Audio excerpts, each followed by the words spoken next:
정서적인 거겠지. 겨울은 추운 건데. 전쟁과 급속한 근대화 과정을 배경으로, 그러니까 언제겠어요?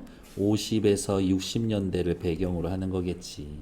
인간의 개인적 이기심과 사회적 윤리 사위의 갈등을 섬세하게 풀어냈습니다.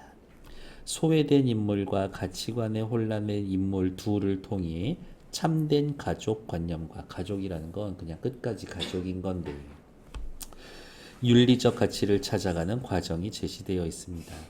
표면적으로는 전쟁이 가져다 준 상처에 대해 이야기를 하고 있지만 사실 그 속에는 혈육조차 냉정하게 버리는 중산층의 이기심과 허위의식의 비판을 드러내고 있습니다. 겉으로는 나는 가족밖에 없어, 가족 챙기려고 하는데 사실은 어때? 그렇지가 않아. 도대체 무슨 얘기일까? 완선우님 됐고요. 장편 소설이고 가족 소설입니다. 전쟁 직후의 모습을 사실적으로 보여주고요. 중산층의 허위의식을 비판하고 현실을 고발합니다. 50년대부터 시작해서 80년대까지 서울에서 벌어진 일에 대해 이야기를 하죠.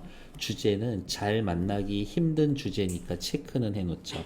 전쟁의 비극과 이산가족의 아픔, 중산층의 허위의식에 대한 비판, 남들한테 보여지는 것만 중요하게 생각해. 일사후퇴 때 피란길에서 수지는 5살 된 동생 오목이 수인이의 손을 일부러 놔버려. 왜? 내가 가지고 있는 너무 예쁜 거 이거 자꾸 동생이 탐내. 그리고 먹을 것도 막 동생한테 뺏기는 것 같고, 얘만 없으면 내가 편하게 피난생활 할 수 있을 것 같은데 라고 생각해서 자기가 아끼는 놀이개 같은 거 하나 던져주고 이렇게 손 놔버려. 그래서 이산가족이 되는 거지. 전쟁이 끝나고 중산층으로 살던 수지는 왜 그러냐면 이 피난 올 때 아버지가 재산을 엄청 챙겨와서 그 재산을 좀 많이 받았어. 그런데 길을 잃어버렸던 수지는 고아원에서 살고 있었고, 고아원에서 동생 오목이를 찾지만 자신의 옛 애인이던 인재가 오목이와 만난다라는 사실을 알고 둘 사이를 갈라놓고 끝끝내 자신이 언니라는 사실을 밝히지를 않습니다. 이런 것들.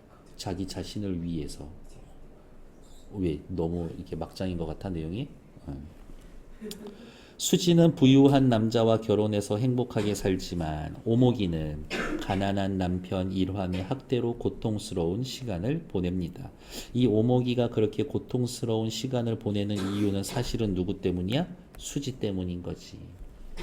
오목이와 재회한 수지는 죄책감을 덜기 위해서 오목이의 남편 일환을 중동에서 일할 수 있도록 도와주고, 일환이 중동으로 떠나던 어느 날 오목이는 결핵이 심해져서 쓰러지고, 너무 안타까워. 이렇게 없는 사람들만 병에 걸릴까? 오목이는 결국 수지 곁에서 죽음을 맞이하고, 수지는 동생에게 마음의 용서를 구하는데 직접 오목이한테 얘기는 못해. 사회적 역사적 사실을 극적으로 형상화했습니다. 전쟁으로 인한 가족의 불행과 더불어서 현대사회에 이 말이 중요하죠. 현대사회 중산층의 도덕적 문제를 제기합니다. 등장인물의 심리를 섬세하게 묘사하고요. 됐습니다. 다음 페이지. 장편 소설이라서 전체 줄거리 파악하는 것은 꽤 중요합니다. 6.25 전쟁 당시 시대적 배경이죠. 7살이던 수지는 중심인물, 가족들과 함께 피란길에 오릅니다. 수지는 여동생 오목이에게 항상 양보해야 한다라는 게 싫어서 오목이가 갖고 싶어 하던 은 표주박을 주는 대신 일부러, 요게 중요하지, 오목이의 손을 놓아버립니다. 전쟁이 끝나고 동생을 버렸다라는 죄책감에 괴로워하던 수지는 어느 고아원에 오목이가 있음을 알고 찾아갑니다. 이제 그러면 고백하고 미안하다, 같이 살고 내가 너 보살펴 줄게, 이게 사실은 정상인데, 하지만 지난날의 잘못이 들통날 것을 염려해서 진실을 털어놓지는 않는다. 오빠 수철이도 오목이를 돕는 익명의 독지가로만 남는다. 이 수철이가 사실은 되게 나쁜 놈인 게 뭐냐면, 오목이 찾기 전까지는 엄청 열심히 노력해. 신문에다가 막 광고도 내고 또 재산도 있고, 그러니까 사람들 만나면서 동생 찾을 수 있게 도와주세요 막 이렇게 근데 막상 동생을 찾게 되니까 이거 나만 입 다물고 있으면 모르겠는데 라고 하면서 일부러 무시하고 그래도 동생이니까 몰래 이름 숨기고 도와주고 그런 거지. 그러니까 완전히 책임지기는 싫다 이거야. 수지와 수철이는 아버지의 유산 덕분에 번듯하게 살아간다. 오빠 수철은 아내를 맞아 어엿한 중산층의 가장이 되고 수지도 대학교 나오고 한편 오목이는 수지의 옛 애인인 인재와 만나는데 질투심에 둘을 헤어지게 만든다. 이건 좀 별로지 않느냐? 옛날 얘기인데. 결국 오목이는 고아원 친구인 보일러공 일환과 결혼해서 힘겨운 나날을 보내는데 쉽지 않아요. 오목이는 사는 게. 이후 부유한 남자와 결혼한 수지는 확실히 잘 사는 중산층이 되어 있죠. 이남 삼녀의 부모가 된 일환과 오목이를 다시 만나게 됩니다. 얘는 왜 이렇게 많아? 죄책감을 느껴 오목이에게 고백하려고 하지만 여기 보세요. 끝내 하지 못합니다. 수지는 죄책감을 씻었다는 생각으로 오목이의 남편이 중동에서 일할 수 있도록 도와주지만 일환이 중동으로 떠나는 날 오목이는 결핵이 심해져서 쓰러지고 수지는 오목이의 아이들을 같이 돌보자는 이야기를 하러 파티 중인 수철이의 집을 방문합니다. 수지는 수철이에게 이야기하죠. 오목이의 자식들, 그러니까 누구?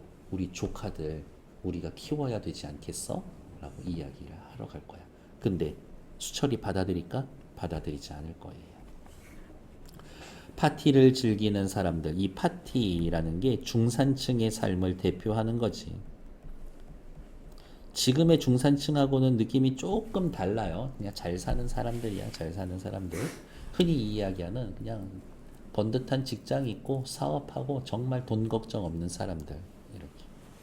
이러한 사람들과 동화될 수 없는 차이점은 이제 그녀 내부에게 있었고 수지 이야기하죠. 그건 근심이었었다. 다른 사람들과 달리 나는 오목이에 대한 죄책감이 있어. 수지는. 한 번도 근심이라곤 깃들어 보지 않은 것처럼 오로지 즐겁기만 한 사람들 속에서 중산층 속에서 그녀는 크다 큰 근심, 죄책감을 지니고 있었다.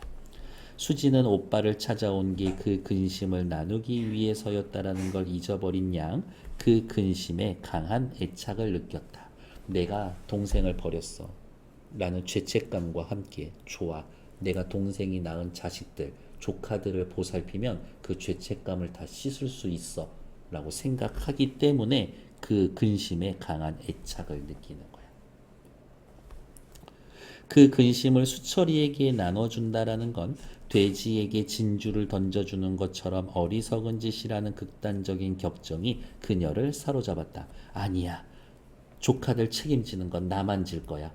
이렇게 마음 편안함을 가질 수 있는 거 오빠랑 나누지 않을 거야. 이런 마음도 있고 사실은 또 오빠 도움도 받기는 해야 되겠고 그녀는 허둥지둥 속으로 허둥지둥 그녀의 근심을 부둥켜 안았다. 스스로 그냥 위로하고 있는 거야. 근심. 자신이 품고 있는 근심, 죄책감에 대한 이런 돌발적인 애착, 근심 없는 사람들을 경멸하는 마음까지 불러일으켰다.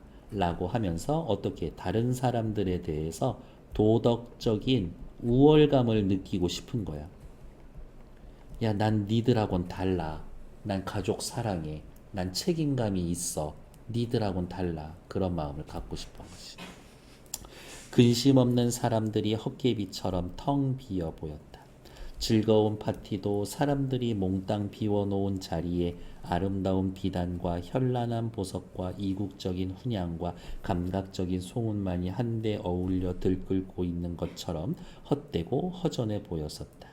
화려한 파티가 수지한테는 헛되고 허전해 보였었다.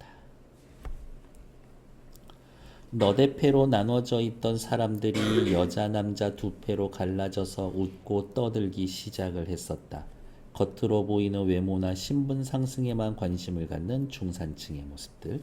여자들 사이에선 지압이 과연 기적의 회춘요법인지 의견이 분분했고 남자들은 그들이 현재 속한 신분보다 한층 더 높이 올라가려는 인맥에 대해 아는 척 분석하느라 목청이 높아졌다. 외모가 중요해. 신분 상승이 중요해. 가족 같은 거 그거 나한테 도움 안 되면 버릴 수 있어. 라는 사람들은. 남자들의 화제는 단연 수철이가, 여자들의 화제는 영란이가 리드하고 있었다. 영란이는 수철이의 아내, 이런 거죠. 오빠, 아내, 새언니, 이렇게 이야기합니다. 다음 페이지. 수지는 수철이의 점잖고 정력적인 뒤통수를 바라보면서 생각했다. 수철이 돈 많고 잘 나가니까 어떻게 해요? 매사에 자신감이 넘쳐. 그리고 다른 사람들 앞에선 굉장히 당당해. 그는 기억할까? 1951년 겨울 오목이 잃어버렸을 때 그 겨울의 추위와 이상한 허기를, 이거는 단순히 배고픔만 이야기하는 것은 아닐 거예요. 그 생각은 수철이 낯설게 느껴질 때마다 수지에게 문득문득 떠오르는 의문이었었다. 수철이 낯설게 느껴집니다. 심리적, 정서적으로 오빠한테 거리감 느끼고 있어. 그리고 대답은 늘 부정적이었다. 오빠는 그날 기억 못해. 오목이 잃어버린 거 기억 못하지. 그에게 그것을 기억하게 하는 것은 불가능하리라고 생각했다. 왜? 수철이는 현재 자신의 삶만 중요하니까. 그러나 알고도 모른 척이라는 음흉한 의심까지 없었던 건 아니었다. 오빠는 그날 밤 기억할까? 기억 못하겠지? 아니야. 어쩌면 알면서도 기억 못하고 있는 걸지도, 기억 못하는 척 할 걸지도 몰라. 이런 것도. 수철은 자신에게 이로울 게 없는 기억에 대해선 얼마든지 시침이 될 수 있는 위인이라고는 생각했지, 그것을 정말 잊었다고 생각하진 않았다. 자신에게 이로울 게 없는 기억, 누구겠어요? 오목이 잃어버린 이야기인 거겠지. 그러니까 오목이 찾아도 모른 척하고 있지. 그러나 파티의 사람들을 보고 있는 사이에 수지는 수철이 그것을 정말 잊었다라는 것을 스스로 알아차렸다. 이제 결론 냈어. 오빠는 몰라. 수철이뿐 아니라 거기 모인 모든 사람이 1951년 겨울은 잊지도 않았다라는 걸 수지는 다소곳이 인정했다. 오직 수지는 생각해요. 이날 겨울 나만 기억해. 그러면서 아까도 이야기한 것처럼 뭔가 이게 마음속 한 구석이 좀 나는 좀 괜찮은 인간이야 라는 그런 생각을 하려는 걸지도 몰라. 그 겨울은 결국 나만의 것이었어. 그 겨울이 없었던 사람하고 어찌 그 겨울의 죄과 잘못을 나눌 수 있기를 바랬던고. 여기 작은 따옴표 이렇게 묶어 놓을게요. 수지의 독백입니다. 인용부호 없이 인물의 심리를 전달해 주고 있습니다. 수지는 처음으로 그 겨울에 저지른 죄, 누구? 오목이 벌인 것. 그 죄의식 때문에 떠맡게 된 온갖 근심, 죄책감을 자기만의 것으로 받아들였다. 자기만의 것으로 받아들이자 근심조차 소중해졌다. 자기가 진실인 양 그것을 조금만 덜어내도 단박에 삶이 떳떳지 못해질 것만 같았다. 그거 나만 알고 있어야 돼. 그녀는 그 순간 뼈가 시리도록 고독했지만 떳떳했고, 떳떳했다라는 느낌이 그지없이 너무 좋았다. 혼자서 이거 내가 해결할 거야. 오빠 도움 받지 않을 거야. 혼자서 해결할 거야. 외로움을 느끼긴 했지만 내가 온전히 감당하는 거기 때문에 동생 버린 죄의식에서 벗어날 수 있어. 그래, 좋아. 나 이제 떳떳하게 살자. 파티의 즐거움이나 그녀가 여태껏 살아오면서 맛본 어느 행복감보다도. 오른쪽으로 잠깐 보면 수지는 수철이 오빠를 어떻게 생각합니까? 부나 명예를 추구하는 속물적인 인간. 가족의 상처와 슬픔을 함께 나눌 수 없는 존재. 오빠한테 이야기해봐야 씨알도 안 맥힐 것 같아. 야, 됐어. 야, 귀찮은 일 버리지 말고 그렇게 정양심에 걸리면 그냥 돈이나 좀 보내고 말어. 이런 식으로 이야기할 거야. 오빠는 도움이 안 돼. 작품에 반영되어 있는 시대상 50년대를 지나 현재는 딱 80년대죠. 엄청 잘 살던 때예요. 은행의 이자가 20%를 넘던 때야. 은행에 1억 맡겨놓으면 1년에 이자가 2천만 원이 돼 있어. 이런 식이야. 작품에 반영된 시대상 경제적 발전을 하고 있었고 풍요로운 중산층 늘어났었다. 하지만 가치관은 혼란시켜요. 왜? 공동체 의식이 무너져.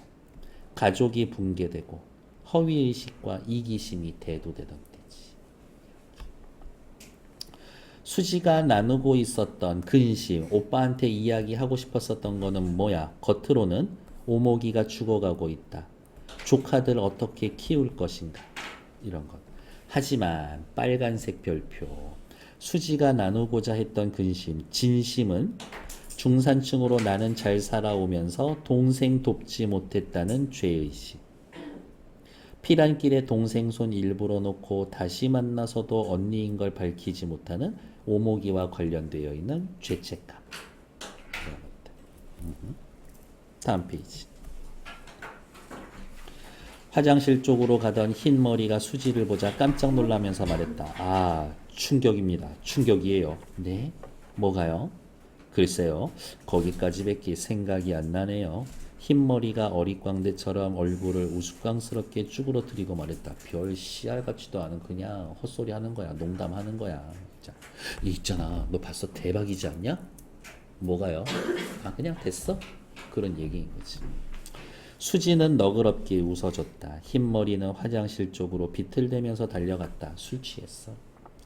수지는 흐느적대는 파티의 활락을 바라보면서 바로 요것이 뭐예요? 중산층의 허위의식을 보여주는 거지.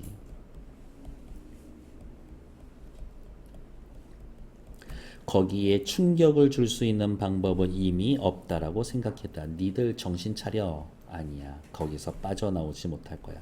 그들의 건망증은 그렇게 확고해 보였고, 건망증은 뭐예요? 타인 혹은 가족마저 포함해서 타인에 대한 걱정, 염려, 그것을 잊어버리는 것. 그들의 건망증은 그렇게 확고해 보였고 순간의 활락은 기승스러웠다. 오직 이것에만 빠져 있었다. 수지는 더운 음식이 있는 테이블로 살금살금 들어가서 검고 윤기나게 쫄아있는 갈비를 듬뿍 덜어왔었다. 왜? 나 생각해. 나 혼자서 이제 큰일 할 거야. 배가 든든해야 돼. 먹어둬야 돼. 곧 어려운 일이 닥칠 때니까. 이게 전쟁에 피란했었던 기억이 나는 거지. 그 시절엔 어떻게 먹을 거 아껴두고 킵해두는 게 있나? 아니야. 일단 때려 넣어야 돼. 그게 몸의 습관으로 남아있어. 수지는 부드럽게 익은 갈비를 손가락으로 쥐고 뜯으며 이렇게 중얼거렸다. 이 포인트는 중요해요. 무언가를 발견하고 부엌으로 가던 영란이 누구? 수철이 아내 수지의 새언니. 한쪽 구석에서 갈비를 아구아구 뜯고 있는 수지를 보면서 소스라치게 놀라며 멈춰섰다. 어머, 언니 왜 이렇게 교양 없이 먹어요? 이거야. 그러나 말거나 수지는 천천히 양념이 묻은 손가락을 깨끗이 핥았다. 고모 대대체 뭐 하는 거예요? 고모답지 않게 그게 무슨 청승이에요? 남들 보기 창피하기. 파티에 참석하고 싶으면 샤워하고 옷 갈아입고 나와요. 내 옷 빌려줄 테니까 옷장에서 막 골라 입고. 그렇게 옷 갈아입고 참석하기 싫으면 짜져 있어. 다른 사람 눈에 띄지 마. 쪽팔리니까. 이거지. 영란이는 지금 무슨 생각이에요? 남들 시선 의식하고 있죠? 속물적이고 비인간적이지. 고모가 왜 그런지 물어보지 않는 거지.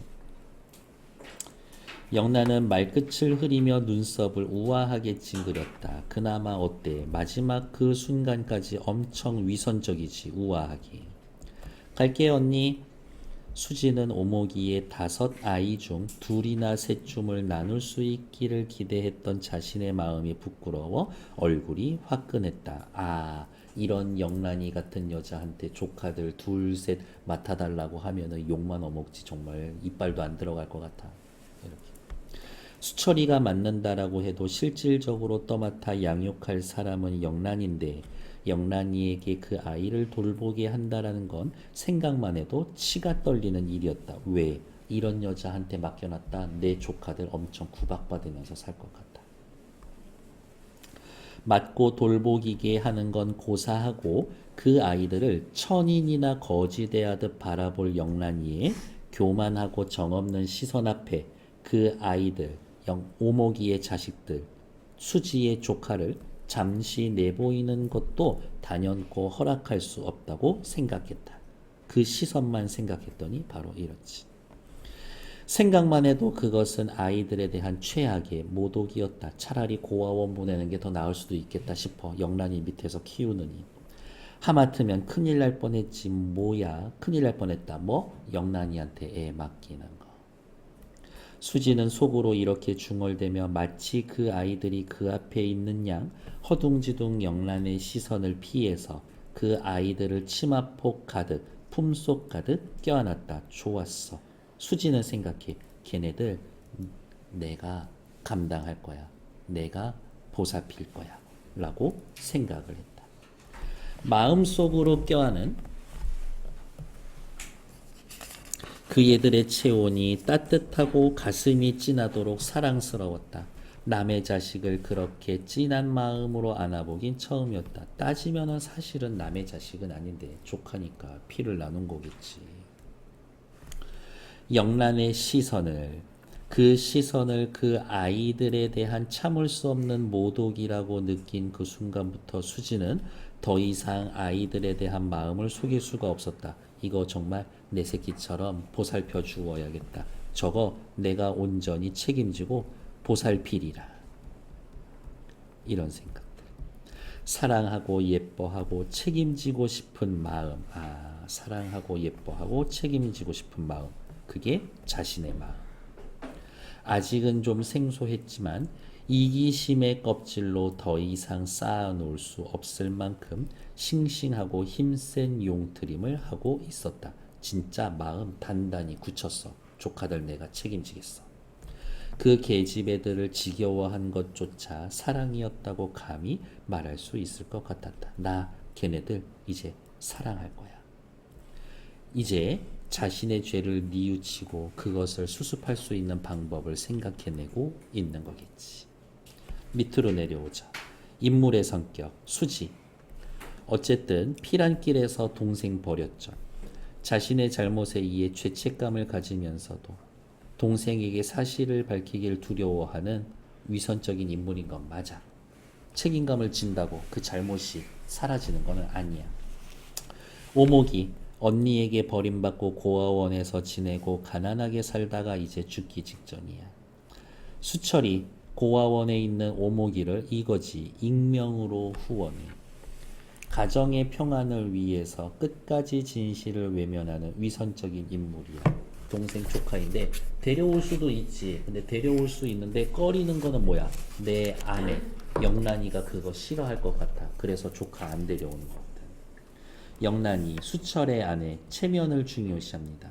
속물적인 중산층의 전형적인 인물이다. 밑으로 내려가자.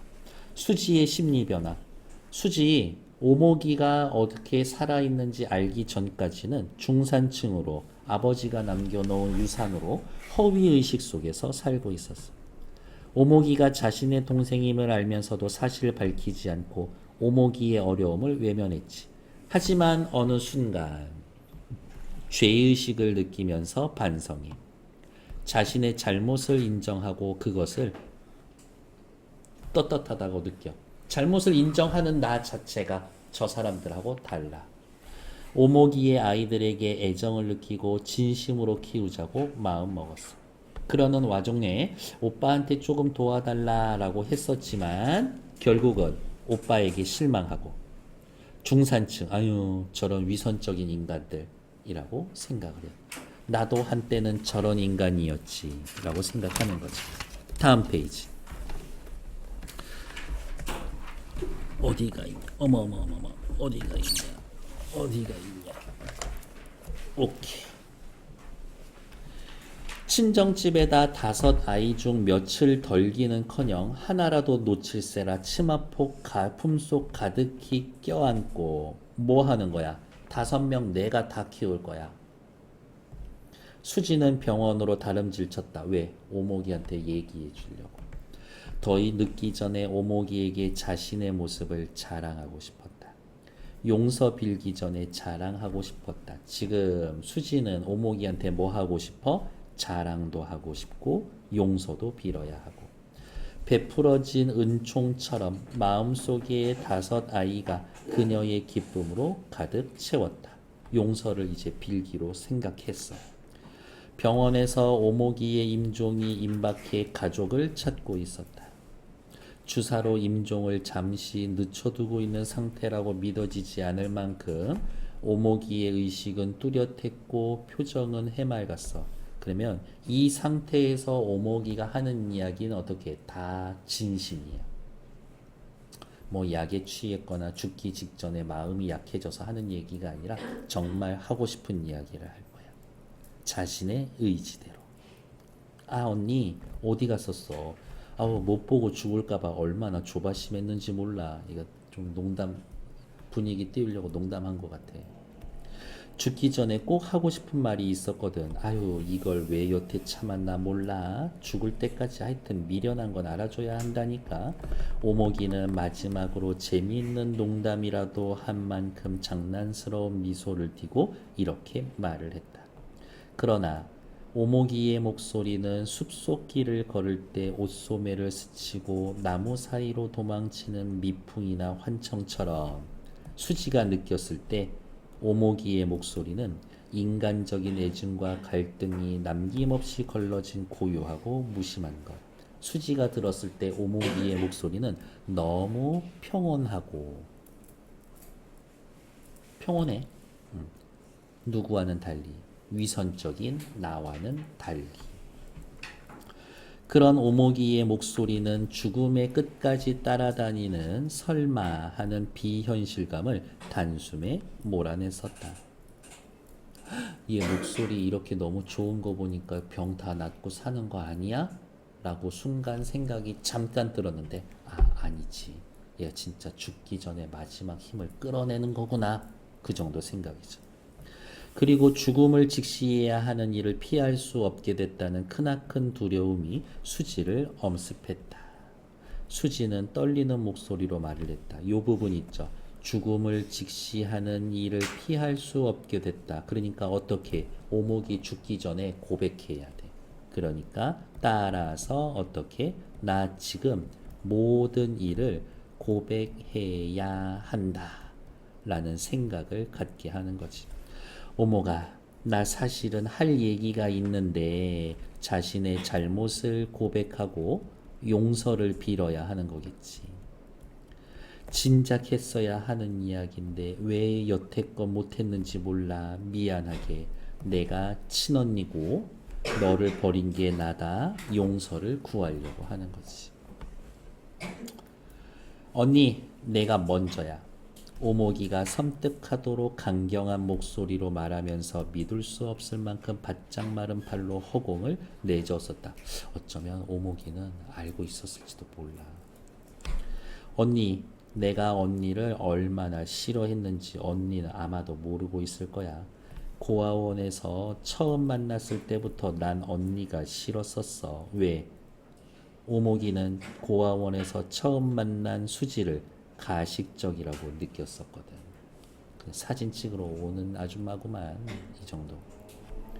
왜 그렇게 미웠는지 아마 질투였나봐. 어머, 용서를 빌어야 하는 사람은 누구야? 수지가 오목이한테 용서를 빌어야 되는데 오히려 오목이가 수지한테 어머 언니 제발 용서해줘. 일생에 누굴 그렇게 미워해 보기는 언니가 처음이자 마지막이었어 라면서 상황이 어때요? 역설적인 상황이야. 용서를 받아야 할 사람이 용서를 빌고 있어. 난 미움받아 싸단다. 난 널 용서해 줄 자격이 없어.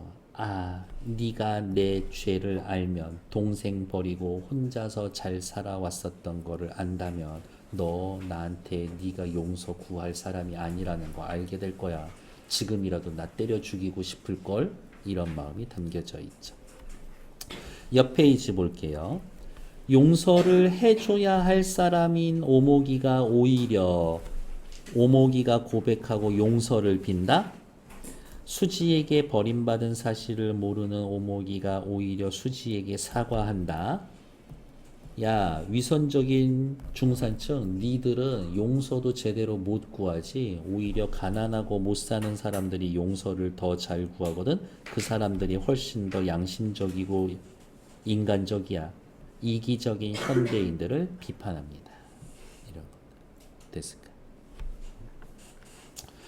주제의 확대, 별표. 겉으로 드러난 주제는 이산가족의 비극이죠.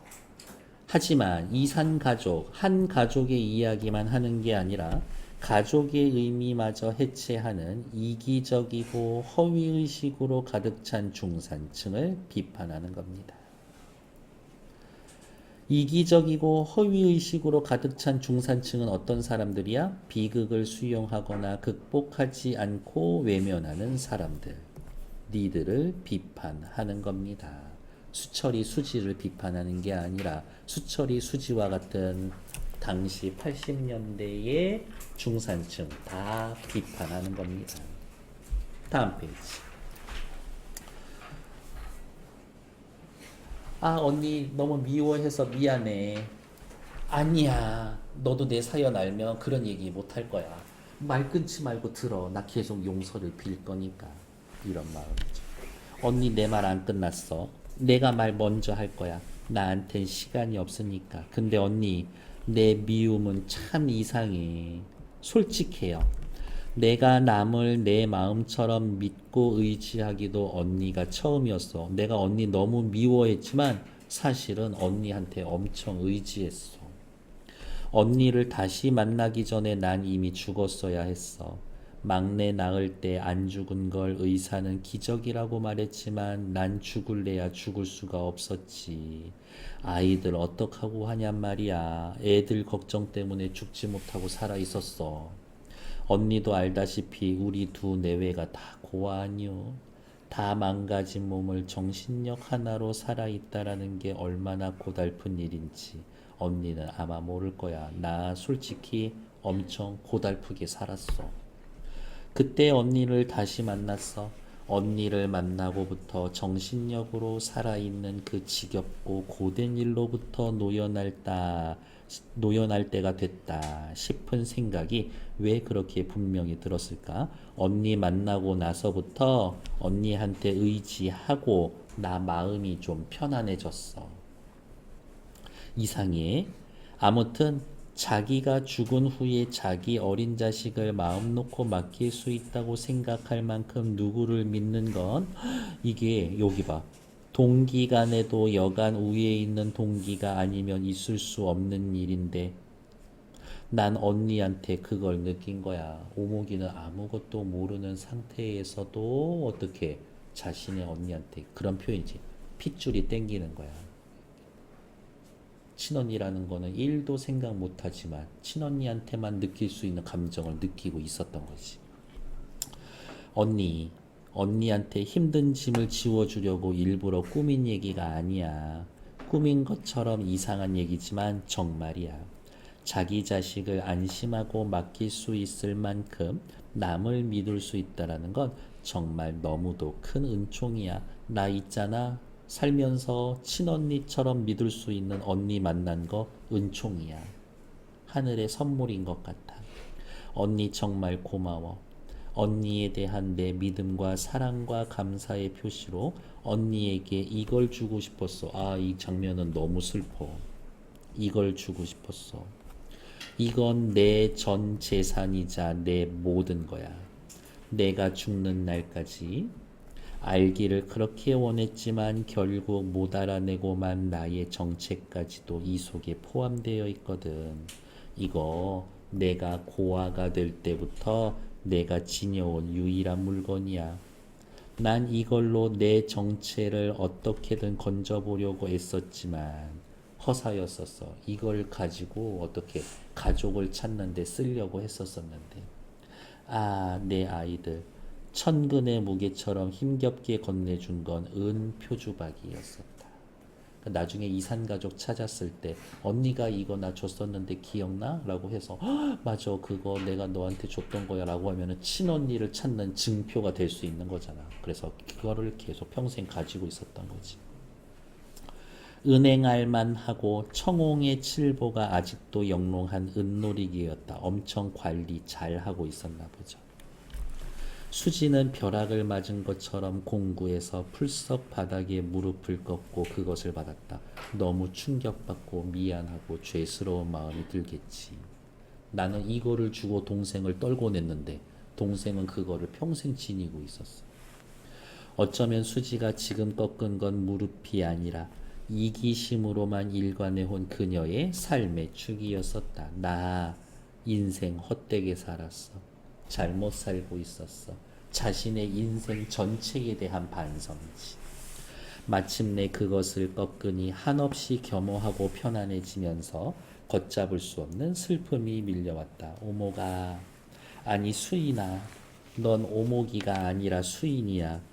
내 동생이야. 내가 버린 수인이. 내가 너를 몇 번이나 버린 줄 아니? 라면서 동생에게 자신의 정체와 잘못을 고백했죠. 용서를 빌고 있지. 오모기가 들었을까? 그렇게 목맨 소리로 시작해서 길고 긴 참회를 끝냈을 때 너무 슬프다. 수인이는 이미 죽어 있었다. 자기 고백을 듣지 못했어. 그렇지만 수지는 용서받은 것을 믿었다. 수인의 얼굴에는 남을 용서한 자만의 무한한 평화가 깃들어 있었기 때문에 결국엔 오빠는 빠지지만 이 자매는 가족의 사랑을 회복하게 된 겁니다. 됐을까요?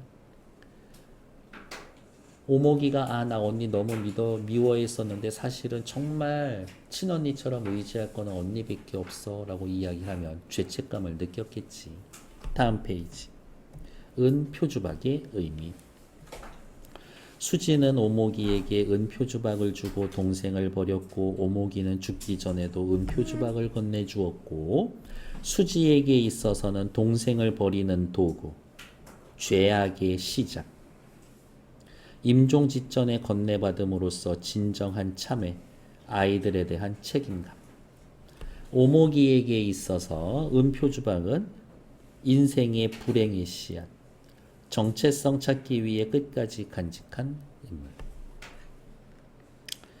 그해 겨울은 따뜻했네에서의 이 그해 겨울은 과거의 오목이와 헤어지던 1951년 그해 겨울일 수도 있고 현재의 겨울일 수도 있습니다.